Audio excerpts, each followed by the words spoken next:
ওই যে 2 দিনের বৈরাগী বাতের বলে অন্য। এখন তারা যমুনার সামনে বসে। যমুনা কেন ঘেরাও করব?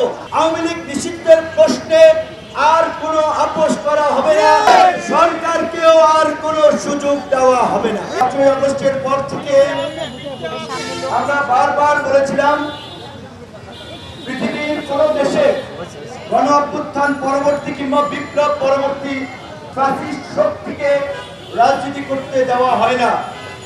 পরাজিতদের স্থান বিজয়ীদের রাজনীতিতে হয় না।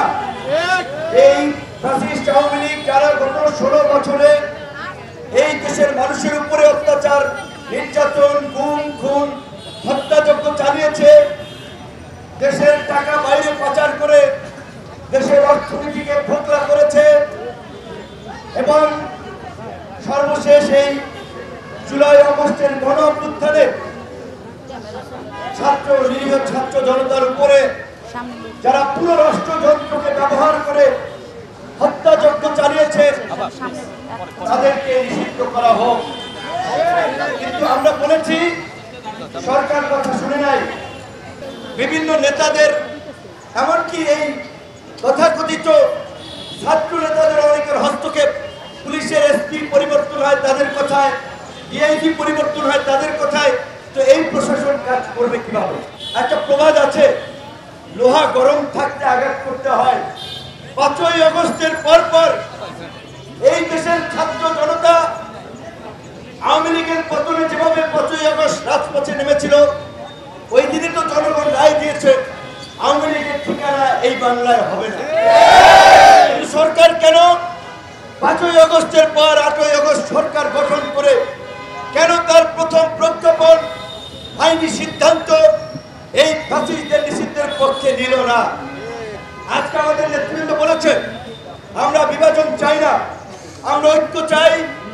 জাতীয় ঐক্য এবং সংহতির মধ্যে দিয়ে আগামীর বাংলাদেশ বিনির্মাণ করতে চাই। কিন্তু জাতীয় ঐক্য সংহতির নামে যারা ভাওতাবাজি করছে তাদেরকে আমাদের চিনতে হবে। আমি যদি আপনাদের সকলকে সাক্ষী রেখে বলি, আন্দোলন আমরাও করেছিলাম, আন্দোলনের জন্মই তো দিয়েছিলাম আমরা।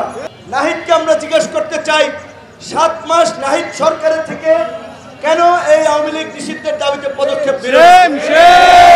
নাহিদ আসিফ মাহফুজ সরকারের বিশেষ সহকারী ছিল, সেখান থেকে তার প্রমোশন হয়ে তিনি উপদেষ্টা হয়েছেন।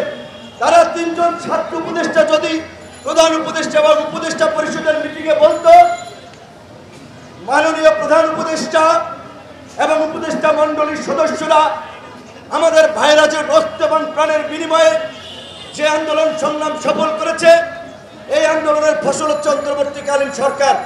সেই সরকারে আমি একজন ছাত্র প্রতিনিধি, আমার যোগ্যতা ছিল না, আমার বাপদাদারও যোগ্যতা নাই। আমরা এসেছি শুধুমাত্র এই ছাত্রদের কৃপায়, তাদের সমর্থনে। তাদের দাবি হচ্ছে ফ্যাসিবাদকে চিরতরে নির্মূল করে নতুন রাজনৈতিক বন্দোবস্ত প্রতিষ্ঠা করা। আপনি প্রধান উপদেষ্টা, প্রথম সিদ্ধান্ত ফ্যাসিবাদকে নিষিদ্ধ করুন। বলেছে? বলে নাই। বরঞ্চ ওই যে 2 দিনের বৈরাগী বাতের বলে অন্য।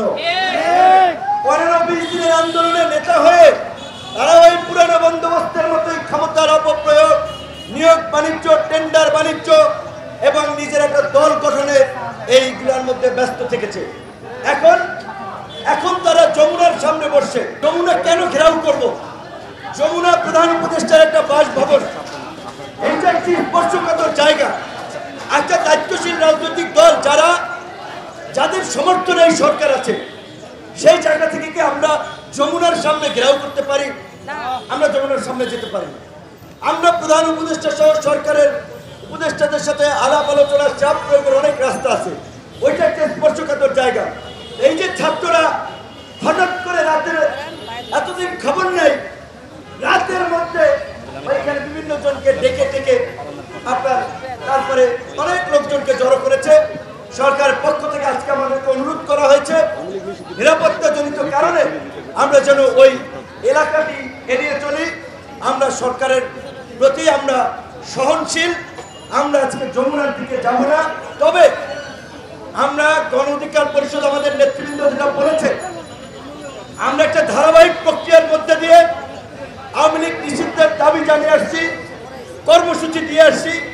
সর্বশেষ 5ই ফেব্রুয়ারি জেলায় জেলায় স্মারকলিপি, 9 ফেব্রুয়ারি বিক্ষোভ কর্মসূচি এবং আজকের এই বিক্ষোভ কর্মসূচিতে আমরা বলছি প্রধান উপদেষ্টা এবং উপদেষ্টা পরিষদের আলোচনায় তারা জাতীয় সংলাপের উদ্যোগ নিচ্ছে, আমরা ইতিবাচকভাবে দেখছি। কিন্তু কথা পরিষ্কার, জাতীয় সংলাপ করেন আর নাই করেন, অনতিবিলম্বে আওয়ামী লীগ নিষিদ্ধের সিদ্ধান্তে আসতে হবে। অন্যথায় আজকে আমরা যমুনা ঘেরাও না করে আপনাদেরকে ছাড় দিচ্ছি, পরবর্তী গণ অধিকার পরিষদের রাজপথের কর্মসূচিতে কোনো ছাড় দেওয়া হবে না।